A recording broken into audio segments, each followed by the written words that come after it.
Hello! J'avais envie de vous raconter une petite anecdote à propos de la volonté du mental et de l'autre côté la volonté du corps qui lui sait. Comme vous le savez peut-être, enfin je ne sais pas si j'en ai parlé dans mes stories, je suis en train de faire un deuxième processus pranique, c'est-à-dire qui consiste en tout cas à ne rien manger pendant 21 jours, à rester au liquide et à se nourrir de prana. Si vous n'en avez pas entendu parler, regardez mes vidéos, il y a un petit dossier processus pranique. Et la dernière fois, j'ai quand même, j'ai bu des choses qui pouvaient être considérées comme caloriques, des jus, des soupes parfois, même si c'était pas tout le temps, mais j'ai eu ces moments-là. Et là, je m'étais dit, parce que ça c'est un truc que j'aime bien, et faire les choses avec force, je m'étais dit, bon, cette fois-ci, je ne vais boire que de l'eau ou des tisanes. Et ça s'est bien passé pendant les 7 premiers jours, jusqu'à arriver à un jour où j'avais envie d'autre chose. Donc, et je sentais que c'était vraiment un gros besoin, quoi. Enfin, un truc, une envie, il fallait que je la satisfasse. Donc d'abord je me suis fait du miso, du bouillon avec du miso dedans. J'ai fait un bol, deux bols, trois bols, ça ne me satisfaisait pas, c'était pas ça.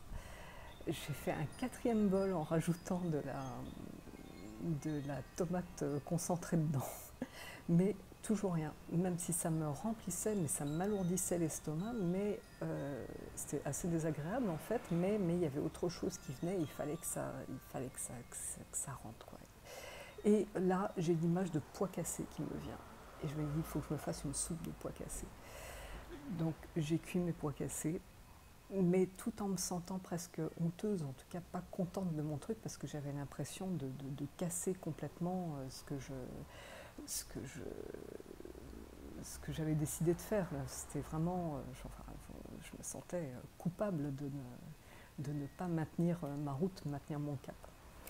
Bref, j'ai fait mes pois cassés, je les ai passés au blender avec beaucoup d'eau, hein, pour que ce soit quand même relativement clair.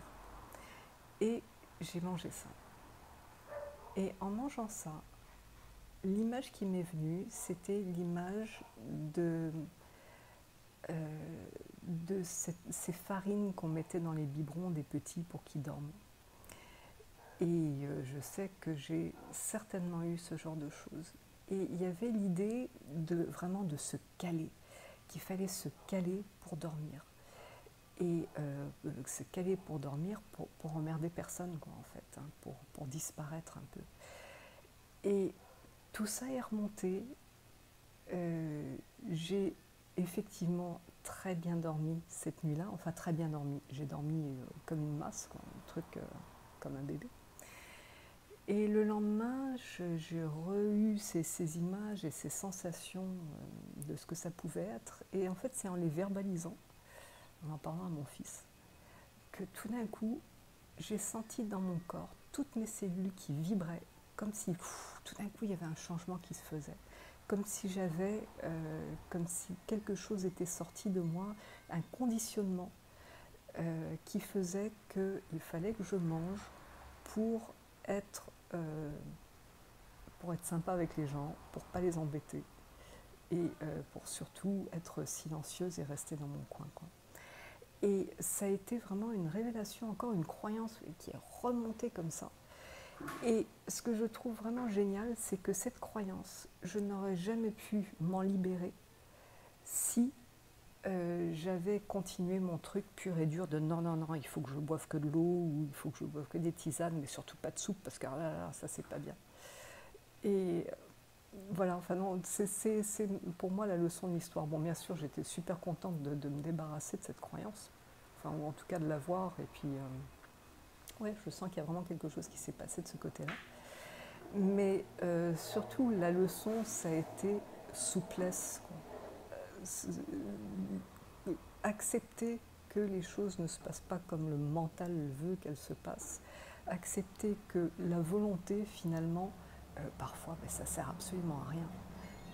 Parce que ça met des barrières sur notre vrai chemin. Et ce vrai chemin, c'est l'écoute. C'est juste l'écoute de son corps, l'écoute de ses sensations, l'écoute de son cœur. Et c'est magique parce que ça nous amène exactement là où on doit aller. Voilà, c'était juste un petit partage comme ça. Et j'espère que ça pourra vous servir aussi. À bientôt.